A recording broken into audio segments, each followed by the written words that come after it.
જનશિક્ષણ સંસ્થાન ભરૂચ દ્વારા 26 નવેમ્બર રાષ્ટ્રીય સંવિધાન દિવસની ઉજવણી કરાઈ. કૌશલ્ય વિકાસ અને ઉદ્યોગ સાહસિકતા મંત્રાલય ભારત સરકાર દ્વારા પ્રસ્થાપિત જનશિક્ષણ સંસ્થાન ભરૂચ દ્વારા નિયામક ઝીનલ આબેદીન સૈયદના માર્ગદર્શન હેઠળ સંસ્થાના તાલીમ કેન્દ્રો ખાતે રાષ્ટ્રીય સંવિધાન દિવસની ઉજવણી કરવામાં આવી હતી, જે અંતર્ગત ભારતના સંવિધાન અંગે તાલીમાર્થીઓને સમજ આપી તેની મહત્વતા સમજાવી સૌને જાગૃત કરવામાં આવ્યા હતા. સંવિધાનના ઘડવૈયા ડૉક્ટર બાબા સાહેબ આંબેડકર દ્વારા તૈયાર કરેલ ભારતના બંધારણીય માળખાગત આનુષંગિક મુદ્દાઓની છણાવટ કરી સૌ શ્રોતાજનોને માહિતગાર કર્યા હતા તથા જનજાગૃત રેલીનું પણ આયોજન કરાયું હતું, જ્યારે તાલીમ પૂર્ણ કરનાર તાલીમાર્થીઓને મહાનુભાવોના હસ્તે પ્રમાણપત્રો અર્પણ કરાયા હતા.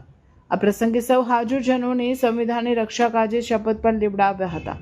કાર્યક્રમમાં કાકાબા હોસ્પિટલના ટ્રસ્ટી ડૉક્ટર ભરતભાઈ ચાંપાનેરિયા, વીણાબેન ચાંપાનેરિયા, સભ્ય તથા રિસોર્સ પર્સન હિનાબેન પટેલ, નયનાબેન પટેલ, કૃષ્ણાબેન વસાવા, સંજનાબેન માછી વસાવા, મનીષા દેવી, JSSના field assistant ધારણીબેન Modi, accountant જયમભાઈ Kagzi વગેરે જુદા જુદા કેન્દ્રો ઉપર હાજર રહી કાર્યક્રમને સફળ બનાવ્યો હતો.